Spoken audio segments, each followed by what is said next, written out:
Namaskaram. Welcome to Katha Mandalam. And this Navarathri, yet again, we're going to listen to stories of Devi. This year, I thought I'll tell you stories of the Navadurgas. The day one, she is celebrated as Shailaputri, the daughter of the mountains.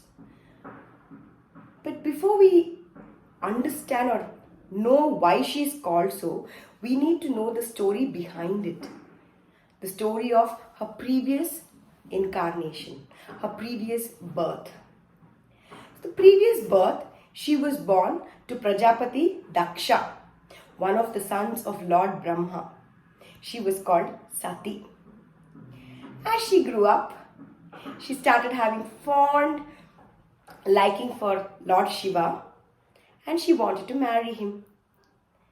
She started playing with his dolls, his thoughts, and as she grew, she knew the only way she can get Lord Shiva was by doing tapas.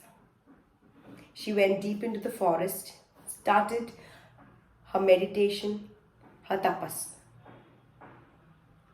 She was off food, water, and in one ekagrata, she meditated on Lord Shiva. Of course, he was impressed. He came down and decided and said yes to her. I do in our modern age. But her father said, what is this? You're going to get married to him. The one who has locks which are all matted. The one who has a snake around his neck, who puts ash all over his body and who's so dirty and uncouth. He's not fit to marry any girl from any noble family, and my daughter is going to marry him? No way, he said. But Sati said, no, father, he is mine, he is my husband, I shall marry him. Got married. She went and started living with her husband, Lord Shiva, in the Kailash Parvat. Daksha was not happy. But what could he do? His daughter had decided and they were living. After some time, he decided to have a big sacrificial fire, yagna. This was a kind of plan the father Daksha had. He invited all the gods and goddesses of all the three worlds, but did not invite his daughter and his son-in-law. Somehow, Sati came to know about this yagna, that her father was having this ceremonial pyre. She said, my dad is going to have it, I have to go. Are we invited? No, right? So let's be at home and let's have fun. You don't understand my emotions? It's my house. That is also my house. So what if we are not invited? I am going. Try and understand why I am telling you, told Lord Shiva. No, I am going. It's my house. My parents will be happy and that's all I need. Why should a daughter need any invitation? Saying this, Sati went to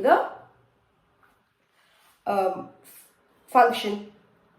She went there. The whole place was filled with people, gods and goddesses. Nobody even looked at her. They even turned their faces away. She looked at her father. He was still angry. The only person who was happy and who came and embraced her was her mother. And Daksha, not just that he was angry, he even started insulting Lord Shiva again in front of everyone there. Sati couldn't bear this. She said, it's okay that you did not call us, but why do you have to insult my husband? Daksha just continued without stopping. And Sati couldn't take it any longer. And she just jumped into the fire and gave up her body. This news went to Kailasha. Shiva got to know that his wife was no more. He was enraged. He took out another form, Veerabhadra, and he came there all furious. He demolished the whole place. The gods and goddesses just ran hither and thither, and he even beheaded Daksha. He was engulfed in grief of losing his wife. He took out the corpse of his wife from the fire, and he started his Tandava Nritya, the dance of destruction. All the gods and goddesses knew that the energy that he had in this anger could demolish all the three worlds, could destroy all the three worlds. And they knew there's only one person who can save them. They went to Lord Vishnu. Narada went there and said, "You know what has happened, right? Please save us." Vishnu said, "Don't worry, I am here." And he went, and with his chakra, as Shiva was holding the corpse and dancing above his head, he cut off the different parts of Sati's body, and they fell in different places on the earth. And that's how we have the Shakti Peetams in India. And Shiva, obviously, his anger just once Sati's body was no longer there. And in the next birth, Sati was born to Lord Himavan as Parvati. And she was also called Shailaputri or Hemavati. And that is the goddess whom we worship and celebrate on day 1 of Navratri.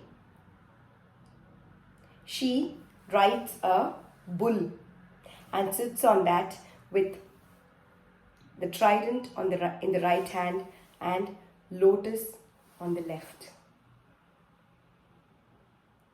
We bow down to this form of the Navadurga. Happy Navratri.